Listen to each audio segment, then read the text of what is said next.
All righty, it is 6:05, so we're going to get started this evening. I'd like to welcome everybody to our webinar, What's a Body to Do? Conservation Benefits of Natural Burial. My name is Heather O'Bara, and I'm the Community Outreach Coordinator for Alachua Conservation Trust.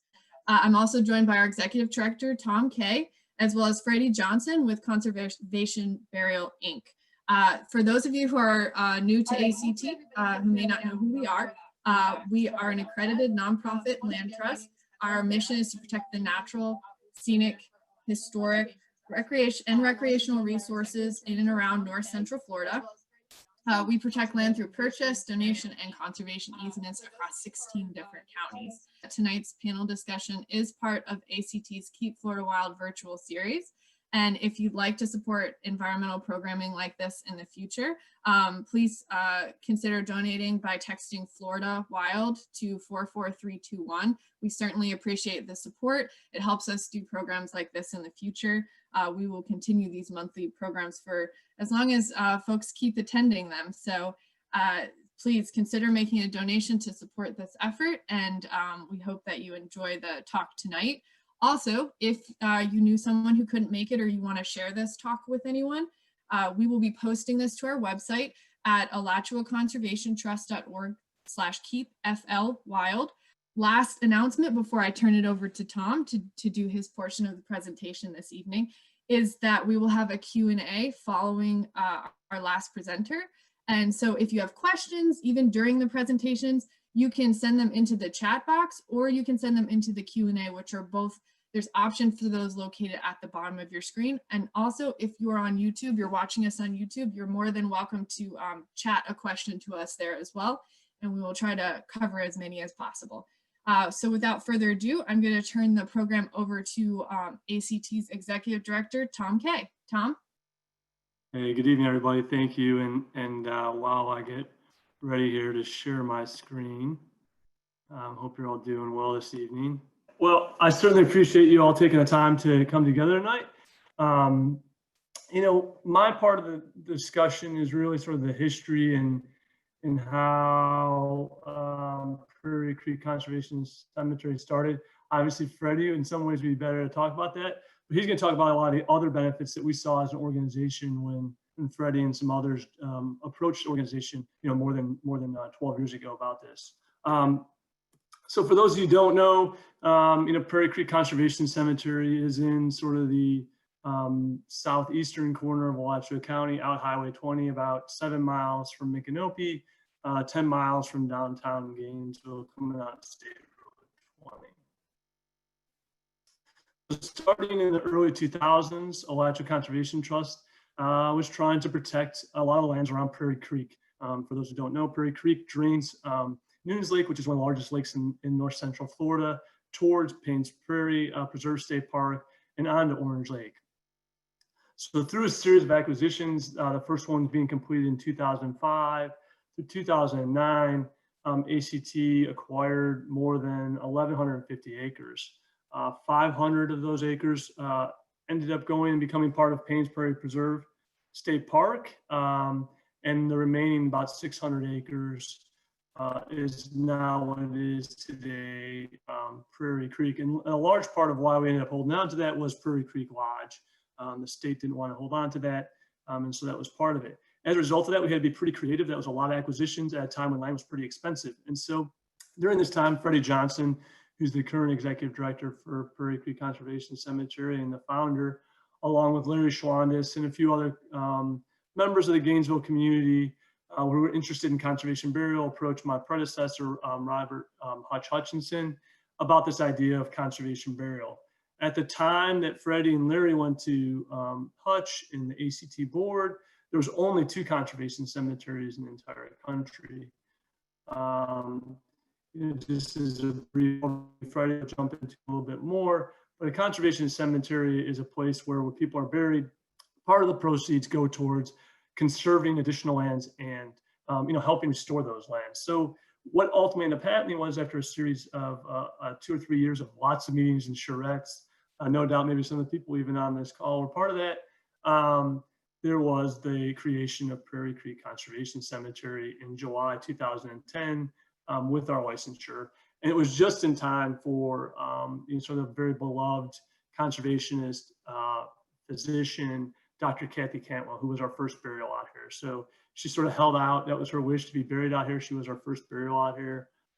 And now Freddie will talk about some of the numbers and where things are at today, but she's the first one buried out there. And as you can kind of see from the picture that's on the screen right now, it's pretty hard to tell you're in a cemetery, because a lot of things that you traditionally think of in a cemetery are not there, like tombstones, not a lot of roads, not a lot of signs, very natural, which is one of the appeals to us as an organization. So in 2010, we created this 78-acre preserve, and I'll kind of pull up just a map to kind of show you what that looks like. You get a little bit of sense of where things are at.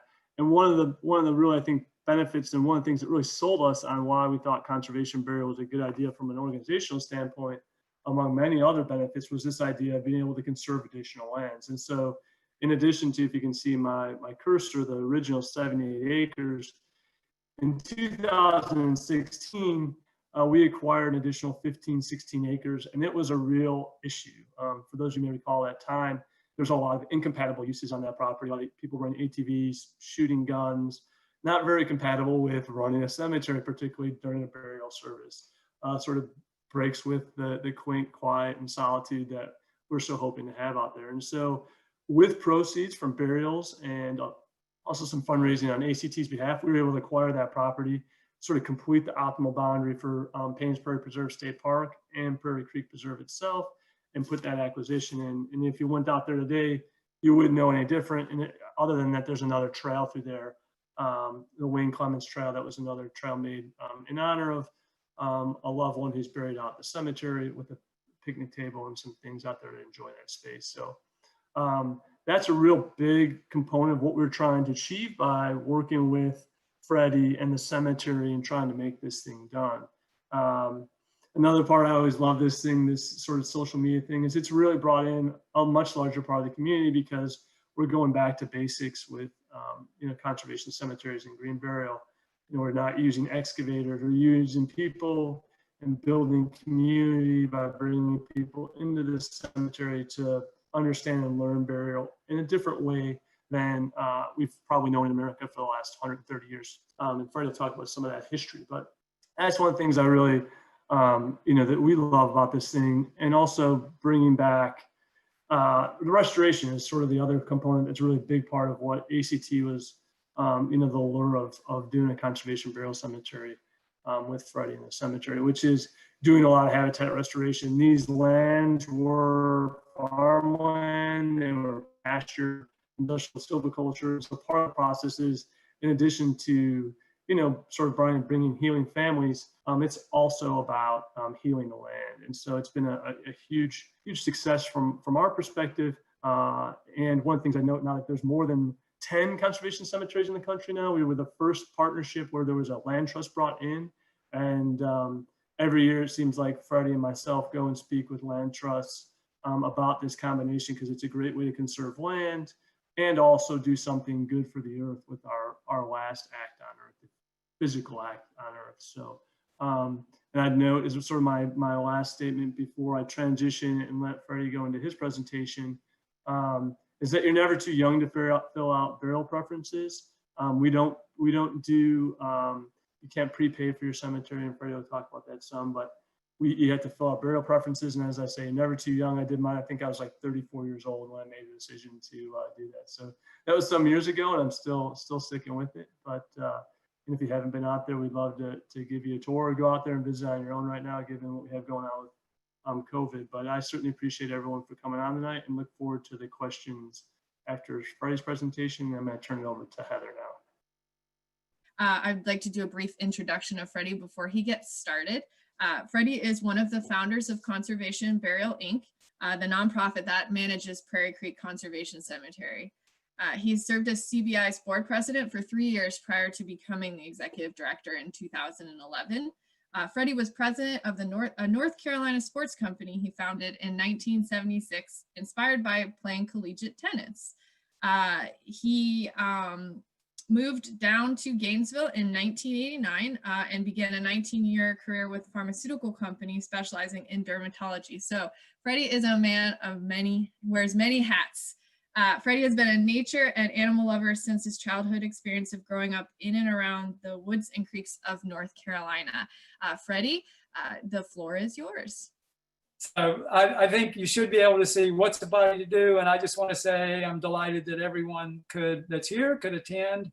And I appreciate Tom's intro. I think he pretty much covered a lot about the partnership of Alachua Conservation Trust and Conservation Burial Inc. But just to say, not only thank you, Tom and Heather, for doing this and ACT, but also ACT was incredibly valuable to Conservation Burial Inc. as a baby, which we're not much more than that now, but it took a lot of courage and an appreciation for innovation to hear what we were talking about doing. And once again, Robert Hutchinson also was a huge help.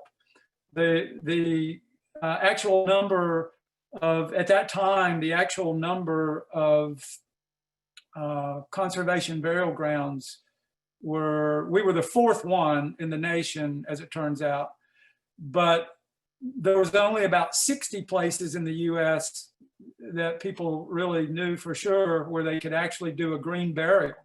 Not talking about conservation burial, and that distinction will come later, but you know, now there are places across the United States, just to give you an idea of this movement, where you can do green burial probably in 600 different places across the US. But still, conservation burial is pretty special, and we'll talk about that later, but there's probably still less than 20 conservation burial grounds across the US. Both are growing. There's a huge interest for both.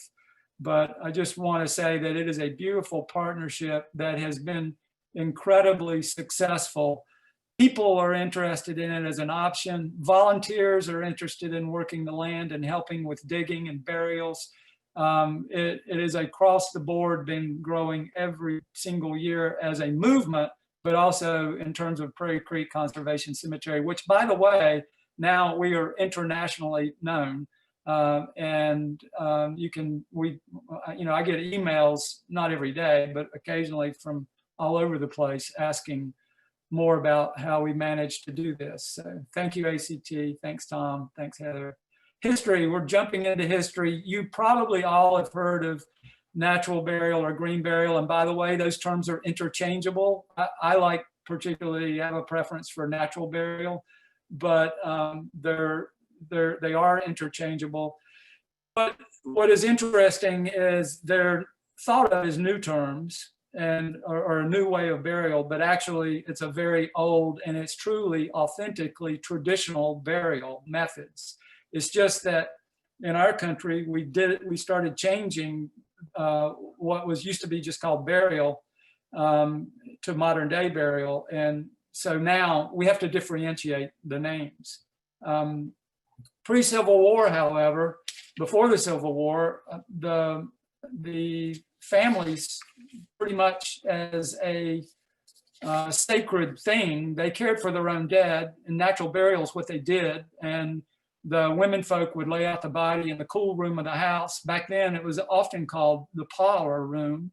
And men folk would be out either digging a grave on their own land or perhaps helping with a sexton in a local cemetery, getting perhaps a casket if they didn't use a shroud. But anyway, friends, families, neighbors, they're the folks that cared for their dead. And in that time in history, death, there was not a death phobic thing like there is in our culture. And of course, one of the reasons is it was a sacred part of life, and kids grew up in homes seeing that cycle of life.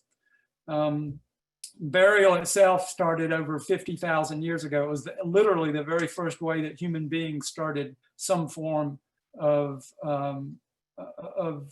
doing something with bodies after death, disposition of that body.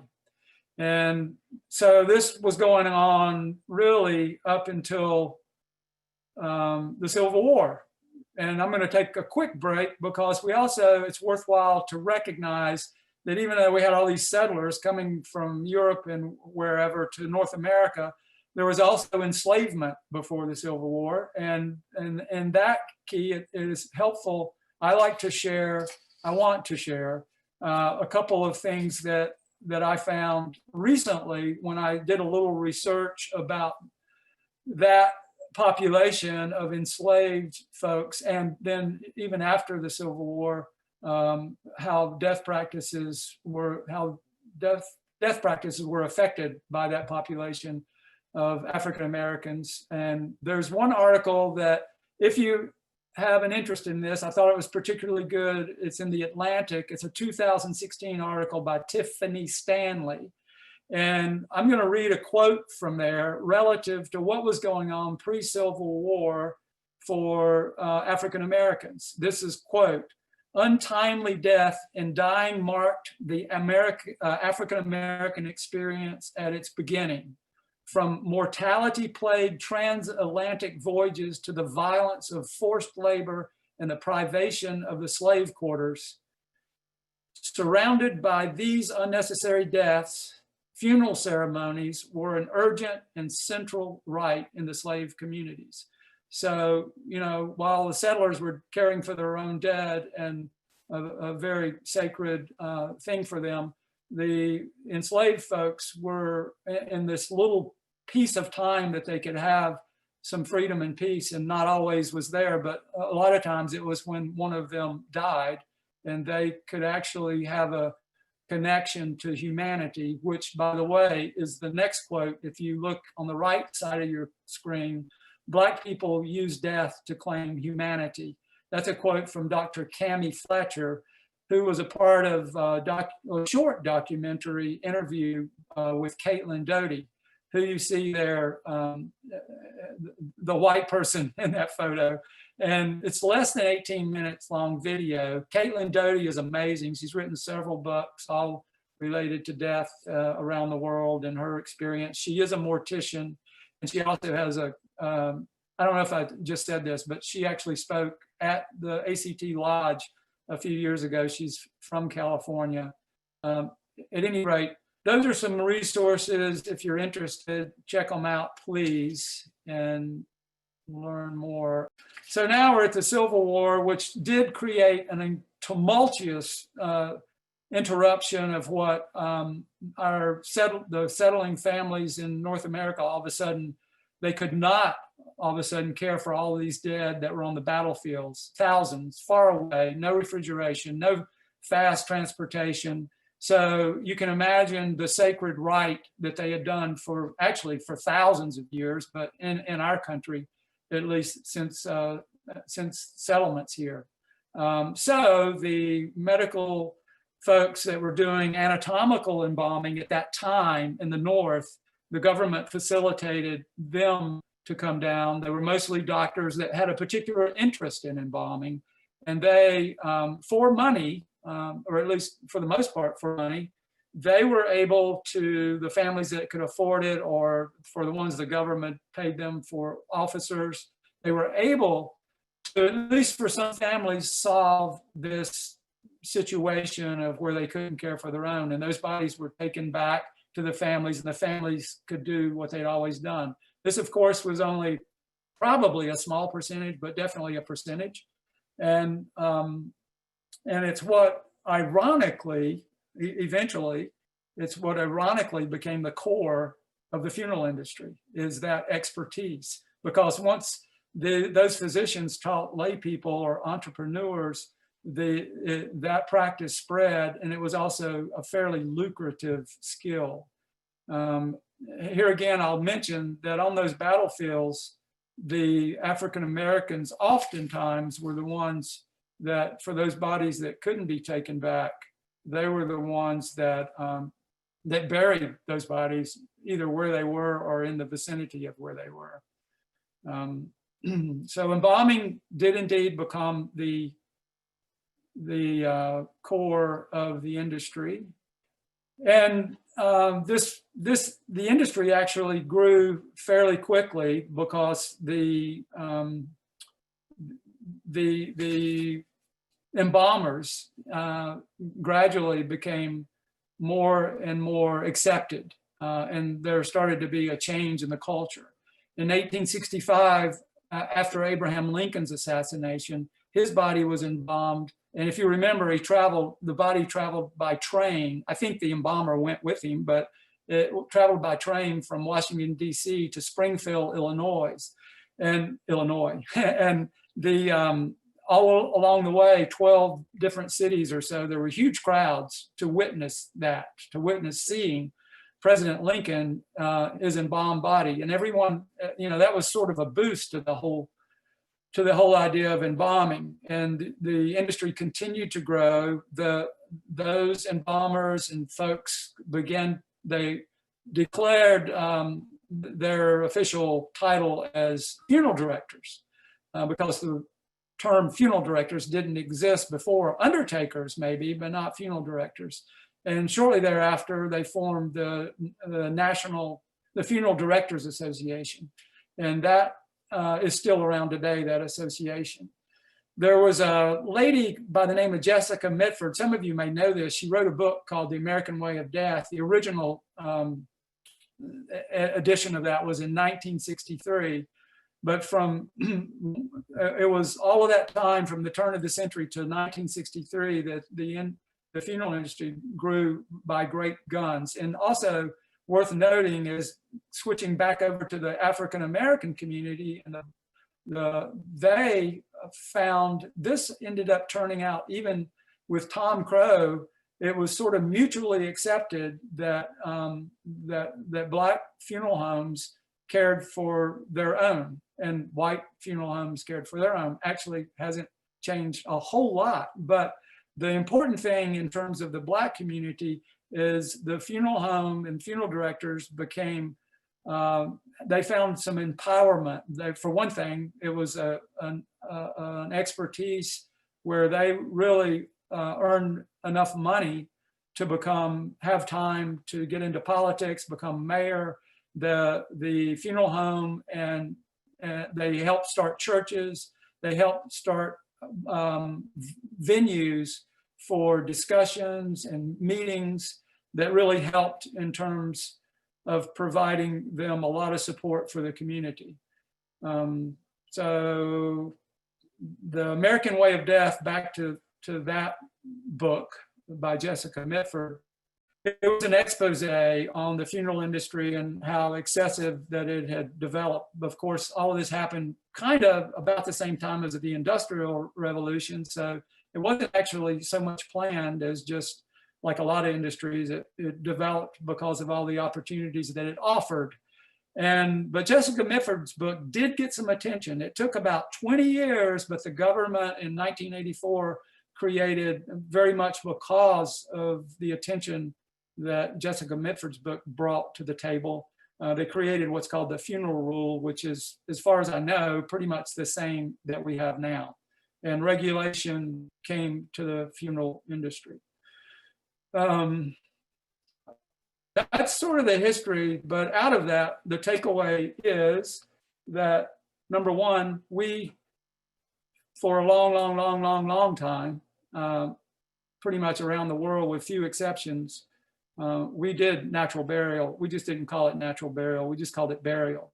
After the Civil War, this thing, particularly in our country, we were really the first folks to really get it going. And that is what I call modern day burial. And as you all know, in our country, for all practical purposes still, even with all the growth of the natural burial movement, still, by and large, most people think they only have two choices. And if you guys weren't muted, you could tell me right now what those choices are. One is burial, but in this case, I'm going to say contemporary burial, vault burial, because I am on a mission to try to help it get recognized that natural burial, green burial, that's really 50,000 years old, deserves to be called traditional burial. Whereas what's happened in the past 150 years, a better and more accurate description would be contemporary burial or modern day burial. sometimes it's also called vault burial. But that's one option. The other option that you all know is cremation. And cremation is a choice that started in our country as an industrial indoor event. It's not like it started, unless you want to count some of the Native American tribes that were doing open pyre cremation. But the very first one that we did as a new America was indoor cremation. And ever since then, cremation has been more of a industrial type thing. So with that, let's go to the effects of doing modern day burial. This is vault burial, modern day burial, contemporary burial. This is the environmental effect. You can see for yourself. I'm not going to read it to you. All I will say is that in addition to a pretty big insult to the environment, you know, nowadays you have to think not only about what goes into the earth, but you have to think about all that stuff gets made, and there's environmental impact with making thousands and thousands of vaults and metal caskets and plastic. And all of the sort of granite memorial stones, those have to be shipped from somewhere where there's granite, you know, which not in Florida.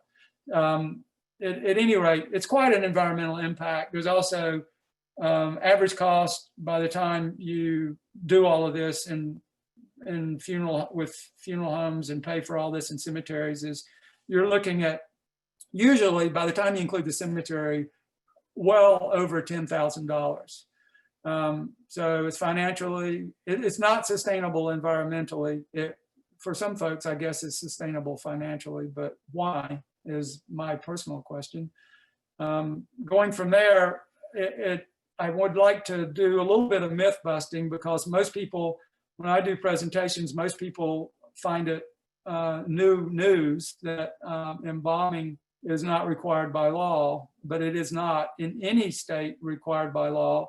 It is required in some states for very rare, highly communicable diseases, which is not COVID-19, but it's very rare. I've been doing this since we started talking about it in 2007. We've never run into that in where someone was required to be embalmed. So that brings you to the next point that often happens, where folks want to have a viewing and they might hear that they're not allowed to have a viewing without embalming. That also is not a law.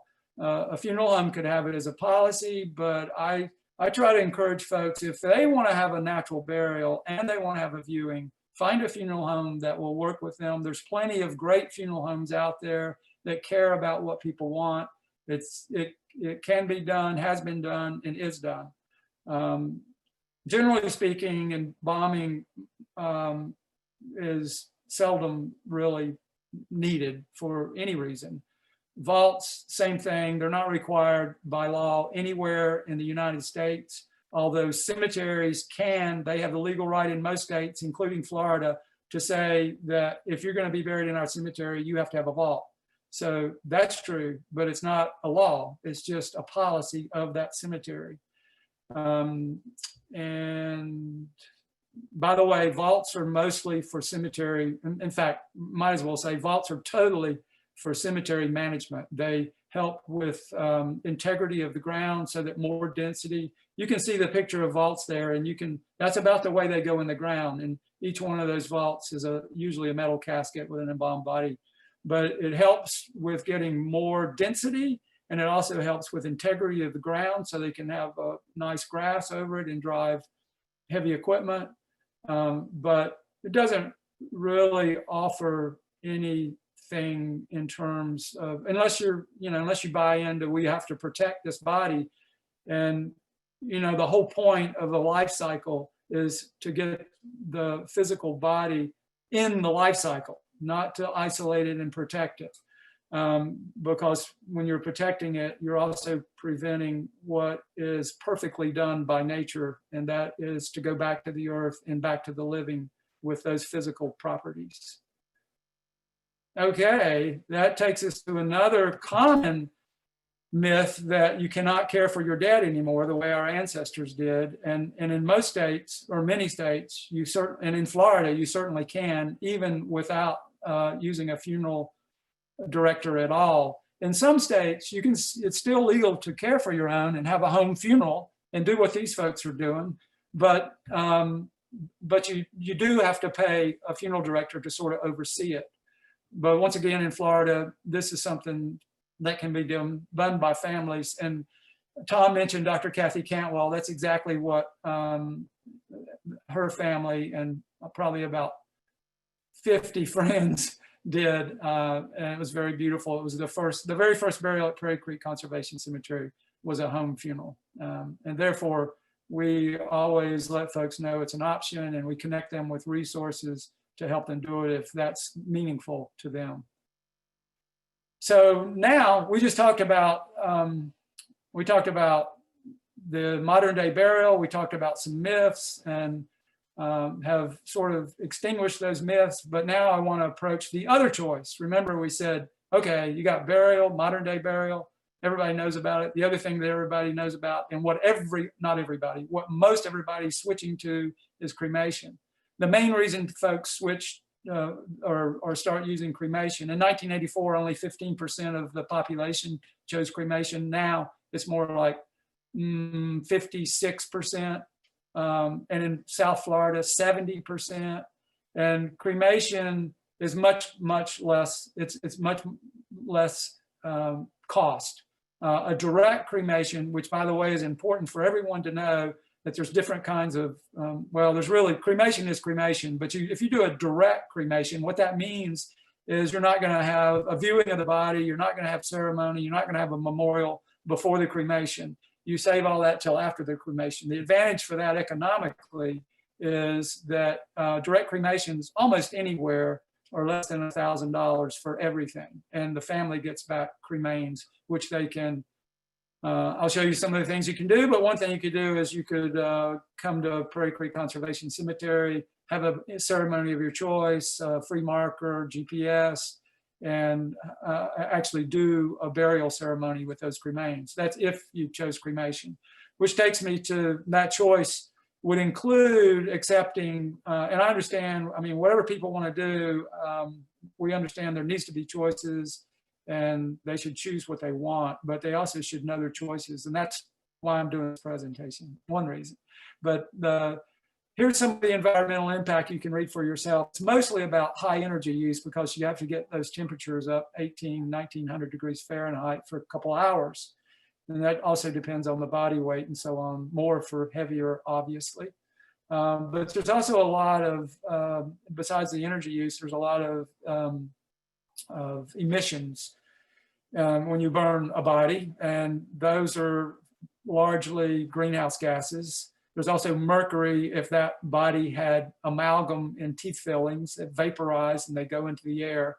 And mercury, the last time I checked, in crematoriums is not regulated at all. And so I think you get the picture that even though cremation is sometimes viewed as the environmental choice, it's viewed as an environmental choice, contrasted with what for so long has been the only other choice, and that is vault burial or modern day burial. But if you compare it to green burial, and particularly if you compare it to the high premium that conservation burial offers, there's no contest. So you might choose cremation for other reasons, however, but if you're interested in environmental choices, it's definitely, you can do much better. So these are not body disposition choices. I just want to make that clear. The body disposition choices so far that we've talked about are modern day burial and cremation. All of these are relative to after the choice of body disposition as cremation.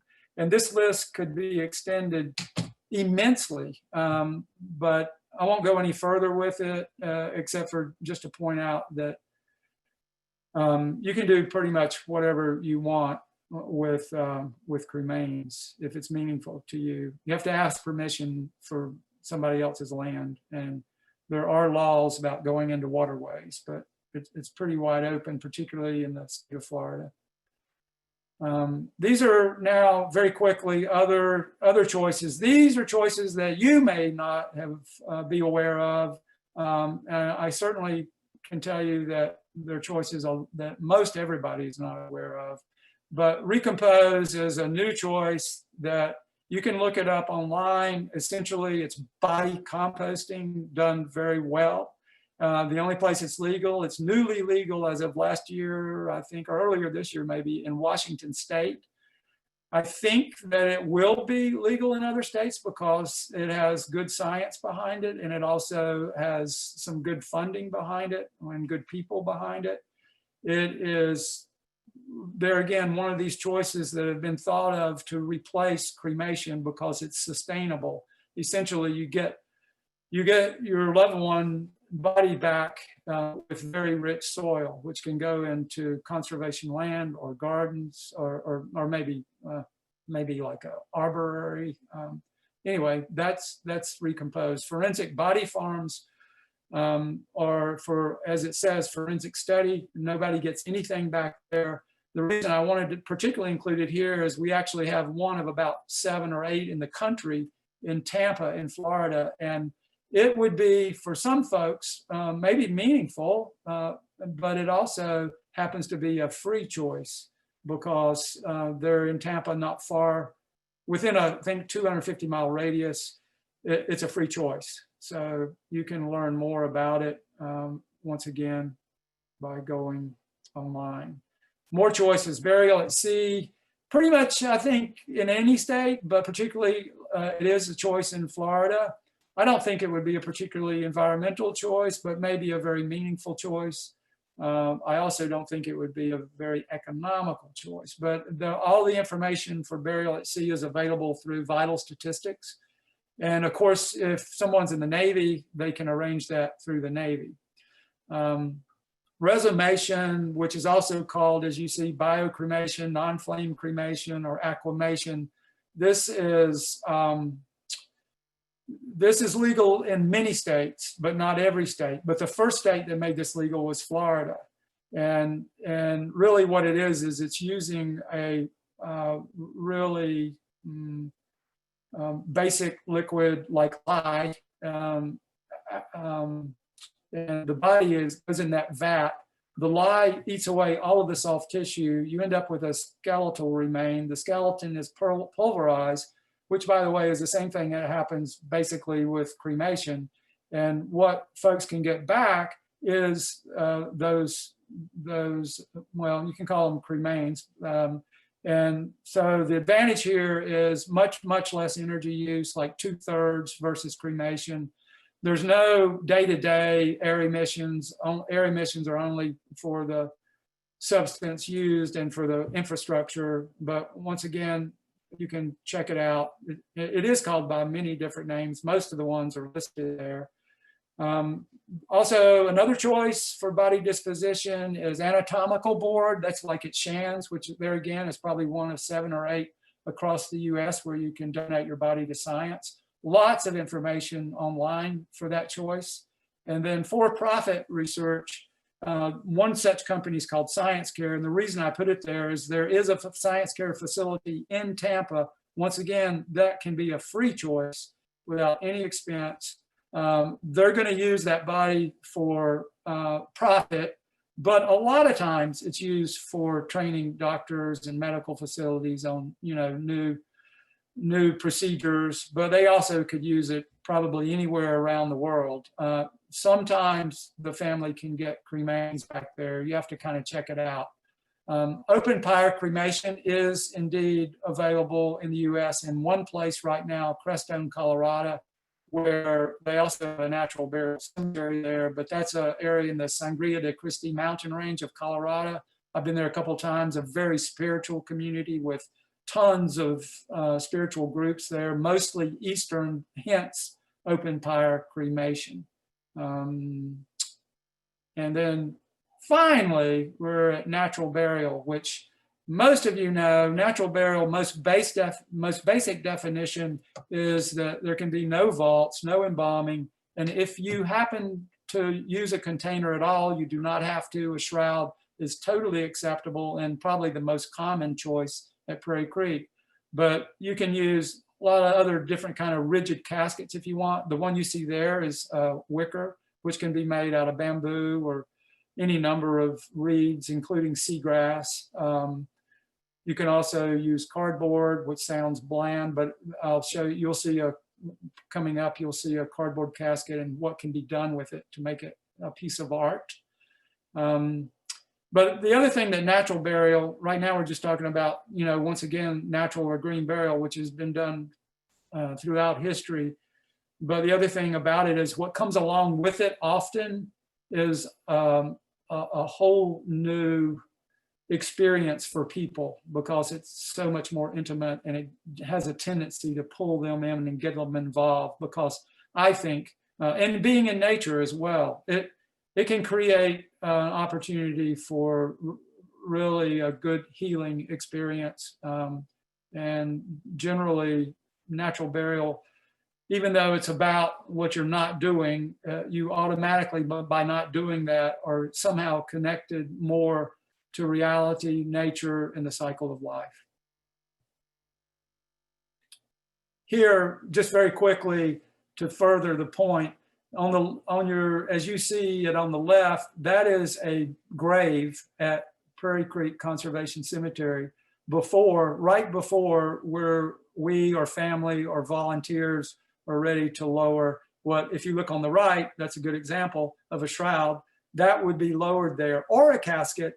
And then eventually after, family and friends and volunteers would cover.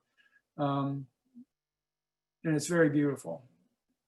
And I mean, not only is it beautiful, but all that foliage in the grave actually has a practical purpose as well.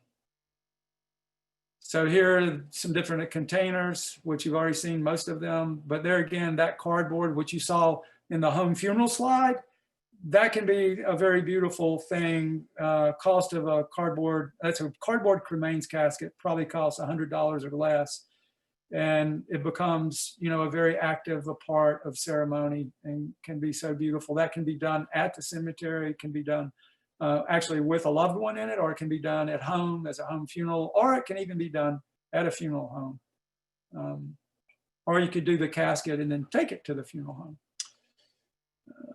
So this is Prairie Creek's mission. You can see there, that's a brass hand stamp marker, which is free with every grave at Prairie Creek.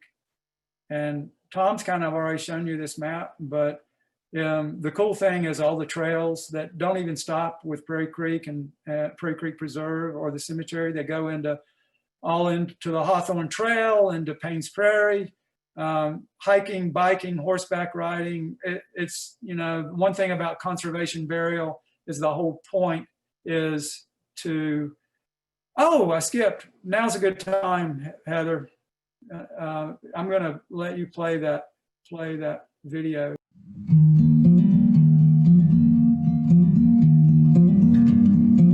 Prairie Creek Conservation Cemetery is a nonprofit cemetery dedicated to natural burial. The cemetery's 93 acres of prairie and forest are situated in Alachua Conservation Trust 600-acre Prairie Creek Preserve in Gainesville, Florida. The mission of Prairie Creek Conservation Cemetery is to provide a natural burial choice that conserves land and reunites people with the earth. For a burial to be considered natural or green, 3 criteria must be met.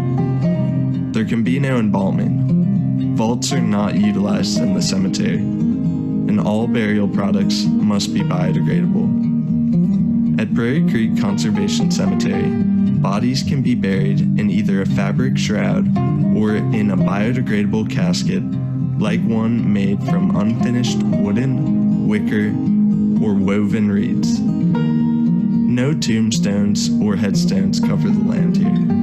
Instead, graves are identified with small custom brass markers, which do not disrupt the natural landscape.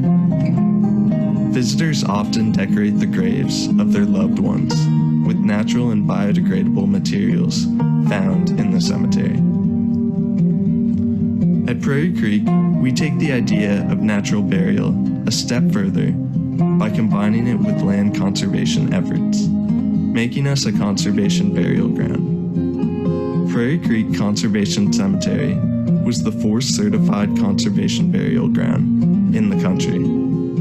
Our land is protected in perpetuity by a conservation easement. Revenue from burials is used to care and restore our land, as well as acquire more environmentally sensitive spaces. Each and every burial here is unique and special. All graves are dug and prepared by hand by community volunteers. Family and friends of the deceased can participate as much or as little in the burial process as they wish. At Prairie Creek Conservation Cemetery, we believe helping people bury their loved ones in whatever ways are most meaningful to them. Prairie Creek is more than just a place to bury the dead. It is a vibrant, diverse ecosystem with trails for visitors to hike and explore 365 days a year.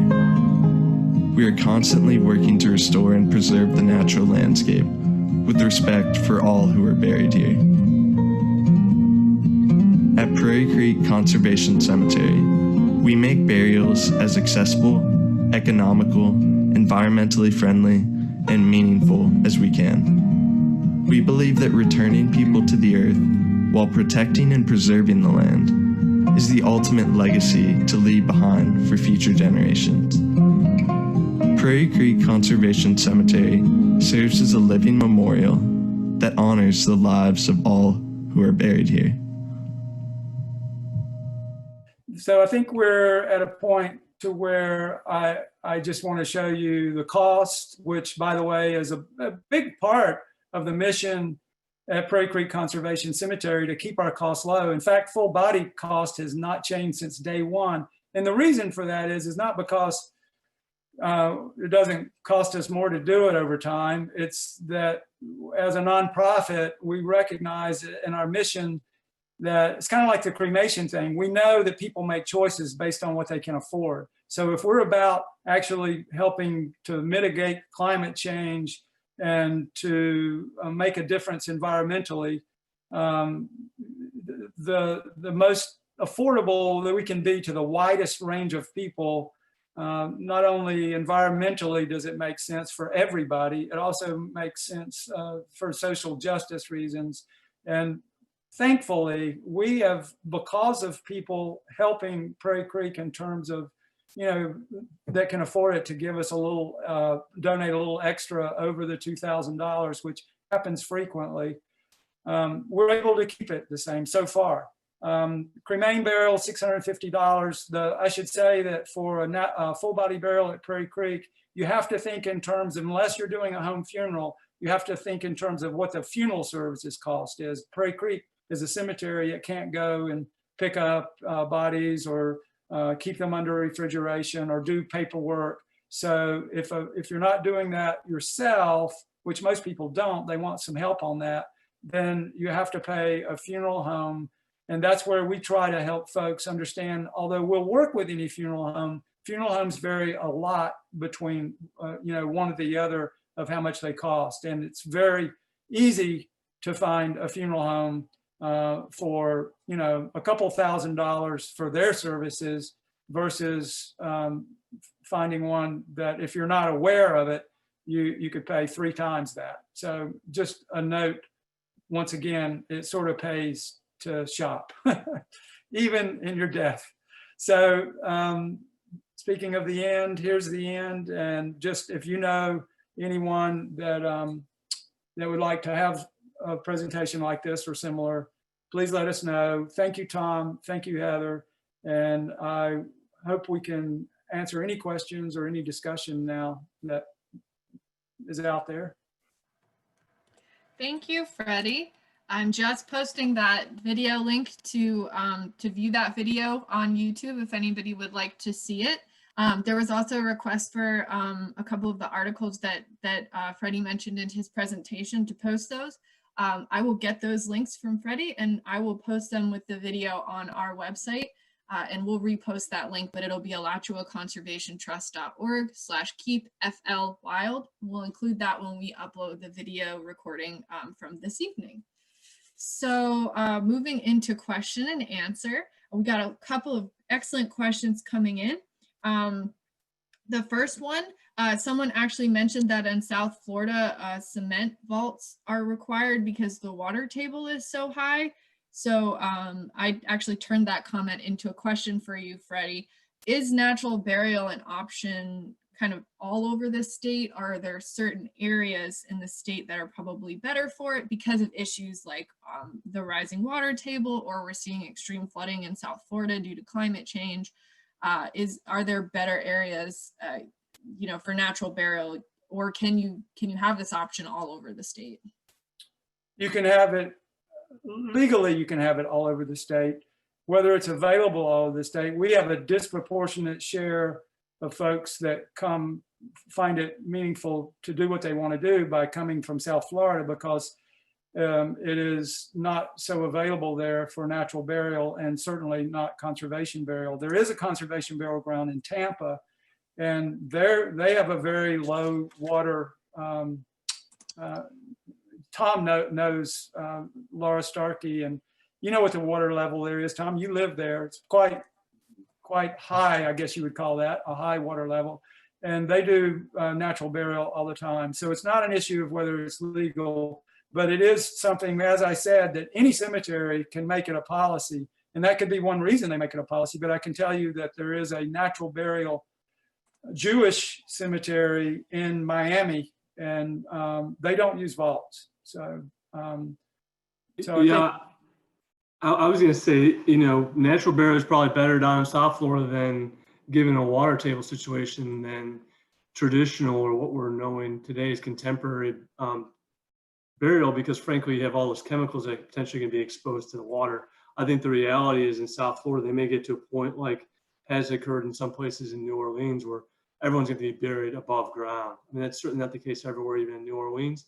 We are seeing that places more in Louisiana that I'm aware of, having watched some film and talked to people from there, where everyone's being buried above ground in like concrete situations. So I would say natural burial could happen anywhere in the state. We're better positioned probably than other places because we're in a better position with our water table than other places to run into issues with that. Yeah, and it's important to note that it's really one of the tenets, particularly of conservation burial, is that you don't do high density burials, because you have respect for harmony of nature and the land. And the land, just like those trees and plants and prairies are always working to clean air and clean water, they're also working to sanitize and take care of whatever a body presents. But not so much when you put metal in there, concrete in there, chemicals in there, plastic. That is, so natural burial is the solution, not the problem.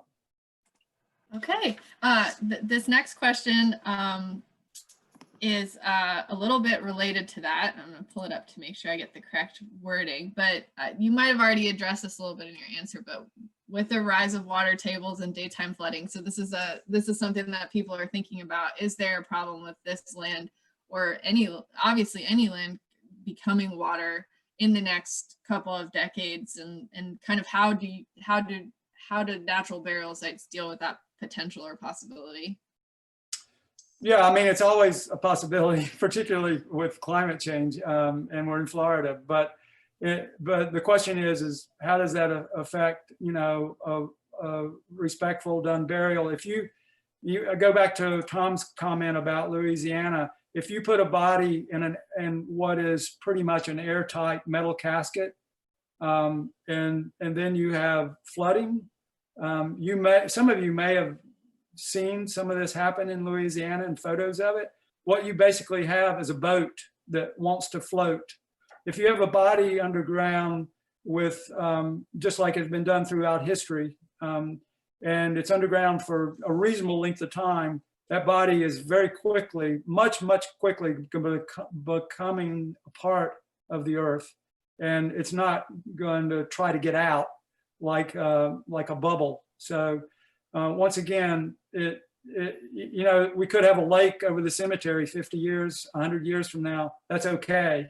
We're not going to, it's a part of nature, but the burial was done with respect and reverence, and it has become a part of nature and a cycle of life. I would personally, myself, and I think a lot of other folks find that that is kind of what's supposed to happen. You know, we can't control what happens in terms of lakes in decades and decades, and particularly in Florida. And so this is a question that a couple of folks have asked, and it's going to be a three-part question because we've been seeing this one come in. But how many people are buried at Prairie Creek Conservation Cemetery currently? How many spots are left?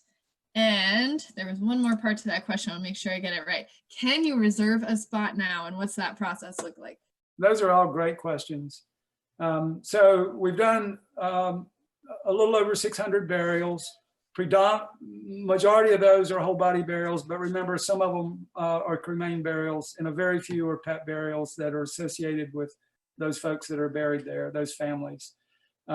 We have over 1,000 now, just over 1,000. We just went over 1,000 what we call general reservations, which anybody that sincerely wants to be buried there can fill out a document called burial preferences and get it witnessed, not notarized, but witnessed. And that, once we have it on file, that acts as a general reservation somewhere in their cemetery. There are circumstances where you can pick out a specific site, but for most people with future planning, they'll know they have a place at Prairie Creek, but it might be a general area, like I want to be buried in the forest, I want to be buried in the prairie, I want to be buried by a giant live oak tree, not a specific plot. But what I always like to say is what Prairie Creek Conservation, the whole model and the whole appreciation is about a living memorial. So it's not one spot, it's that physical cycle of life becomes life for that whole ecosystem. So think big, not little. And there was another part to that question. Did I get them all? There was another Well, part. how many more burials do we think we can have in the cemeteries? Okay. Yeah. That's a good question. And we you know, unlike a conventional cemetery, we got trees out there, and you know, we out of 93 acres, we're going to only bury on about 30 some acres. And there again, that goes back to burial density. It's something that is a part of how you do conservation burial, out of respect and honoring the land and what's very best. So I would say we're not halfway. I think we can do somewhere between somewhere around 4,000 burials, and we're even counting the people that we have general reservations for. We're still less than 2,000, and we're 10 years in. It is true though that we're busier than we've ever been. It is, people really find it meaningful, and it's what a lot of people want once they understand it. Yeah.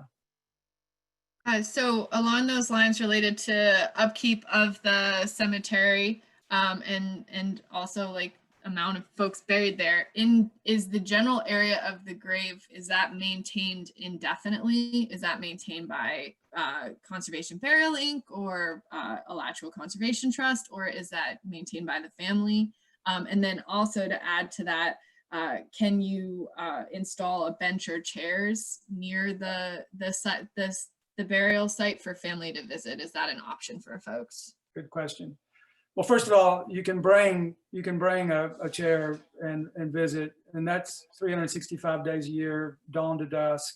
And what a lot of folks do is they'll bring a chair or two, and then they take it with them. Remember, the whole idea of conservation burial is nature, and that's why going to the benches that our conservation easement that actually is with Alachua County, with Alachua Conservation Trust. And of course, Prairie Creek Conservation Cemetery has to follow that and wants to follow that because we are all on the same page. And if we allow, they allow 10 benches at one time for the entire cemetery. And the reason that's important is the benches are recognized as having a value as long as they don't become memorial markers.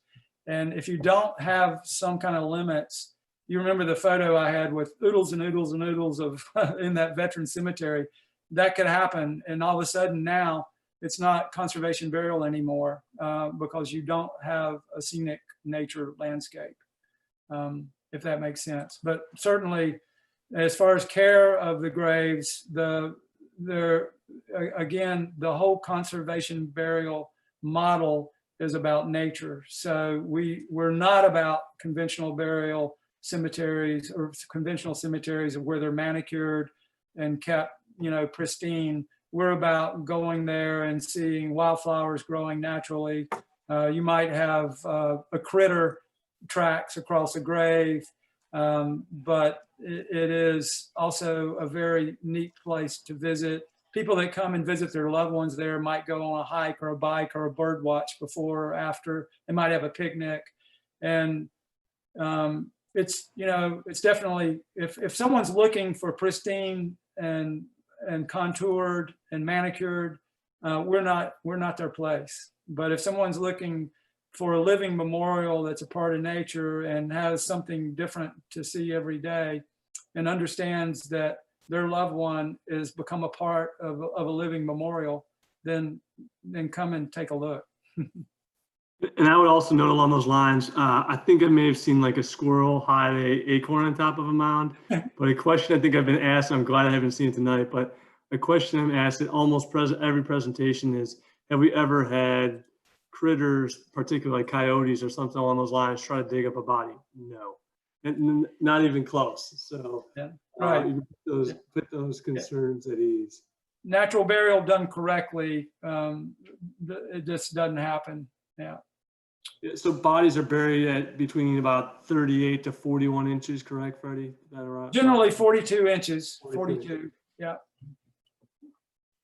And I'll just add before we move on to the next question that I often take groups through the cemetery when we're touring the preserve, and most of them have no idea they're in a cemetery until I tell them that they're in one. So it really does match kind of the rest of the preserve, and sometimes you could just be walking along and not realize you're actually in the cemetery, which it makes it a really beautiful place to walk through. So there are a couple more questions. I want to make sure I get to those. If you can't stick around any longer, we are going to try to answer every question, but if you can't stick around any longer, please note that we will include the Q&A in the recording so that you can check it out later. So the next question, that it's been on my list for a while, so I'll get to this one. Is it legal in Florida to be buried in your backyard? It is legal as far as the state concerns, but the limitations depend. Tom can probably answer this better than me, but if you want to, Tom.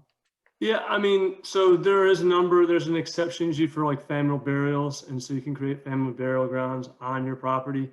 Actually, a number of conservation easement properties we have family burial grounds on there, and one of the reasons they're interested in doing a conservation easement, which is, you know, taking off the development rights and keeping the property in private ownership, is to sort of give their property additional protection. So you can do it. There's some requirements you have to follow. I won't walk through all of that, but there is sort of some requirements for the state, but you can bury bodies on your property.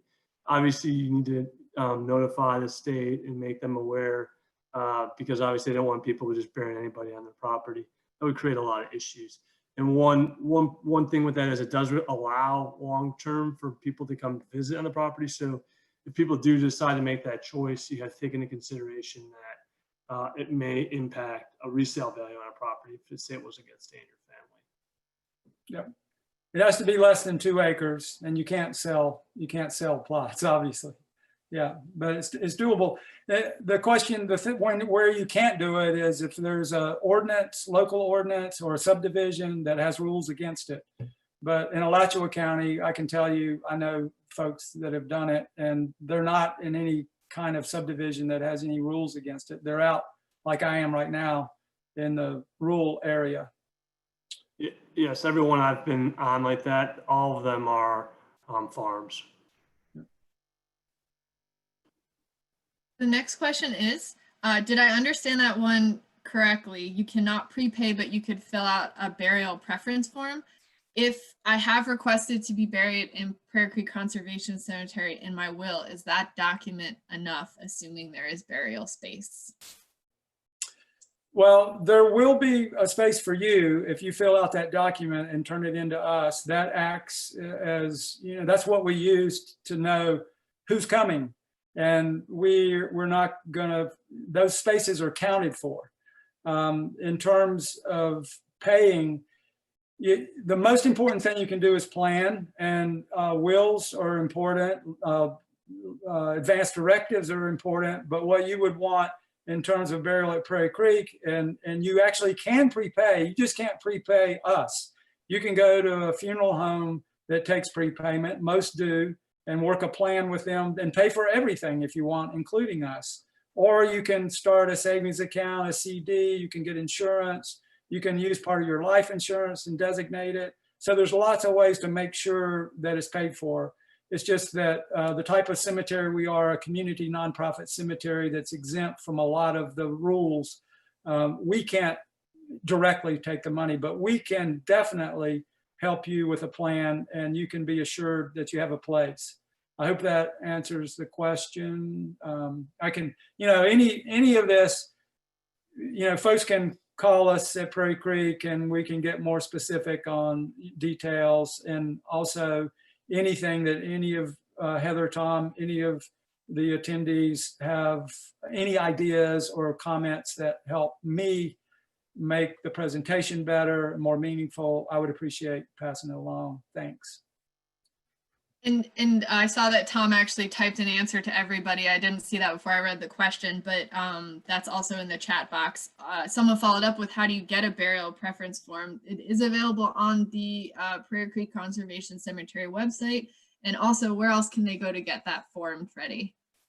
It is on the website. It might be, you know, it's a PDF. Sometimes they're hard, sometimes it's hard to find. So they can give us a call. We can email it to them. So they can email us and say, hey, email me a preference form. They might be able to find the PDF online, or they can call. So take your choice. We'll make sure we can either snail mail it to you, if that's politically correct right now, they say snail mail, but we can regular mail it to you, or we can email it to you. And I'll be posting a link to their website in a few minutes into the chat box so that you can copy that down if you need to visit that website. There are just a few more questions though, and I want to make sure we cover all of them. This is an important topic. So the next question is, how has COVID-19 impacted the cemetery, and also how has it impacted ACT? So I'll let both of you answer that question. Go, Tom. Yeah, so obviously from a standpoint of the lodge, we're both, Freddie and I work. It's our main offices for both ACT and Conservation Burial Inc., which runs the cemetery. We're closed to the public right now. So, you know, Freddie's still doing tours, so you can talk about that, but we're just not having people in the building. From a perspective of like our organization as a whole, most of our staff is working remotely. And to maintain our preserves, obviously our land management staff is still going out, working on preserves, keeping trails, but they're going out individually in trucks and things like that. So it is definitely slowed us down some as far as how much we're getting done, just because we got to break people up and we are using a little bit more resources to go out and do some of our stewardship on properties. But overall, we're still firing very well and have a lot of conservation projects in line to get finished up by the end of the year. So it's that, from that perspective, very good. And Freddie can talk about some of the stuff with the cemetery. Yeah, we're at the cemetery. We're still doing burials regardless of reason of death.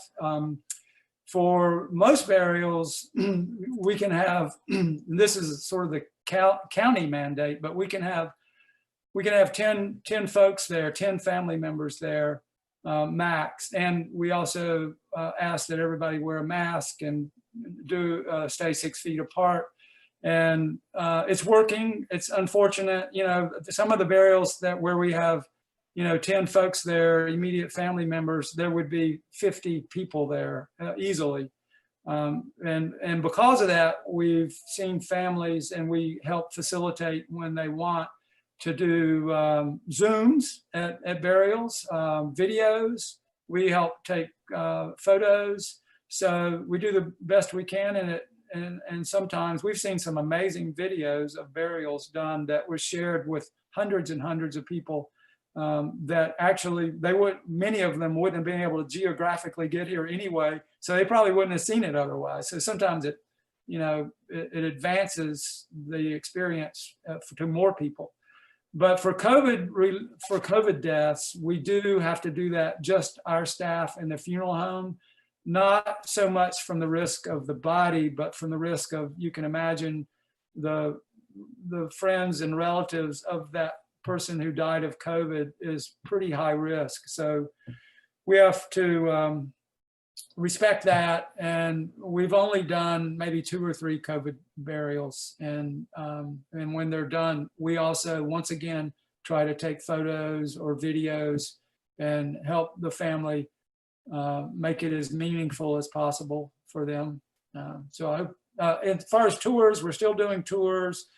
We limit the number of any one tour to 4 people, and we, social distance and use masks, but tours aren't changed much. And oftentimes tours are the same time we talk to folks about planning and maybe bring them a burial preference form.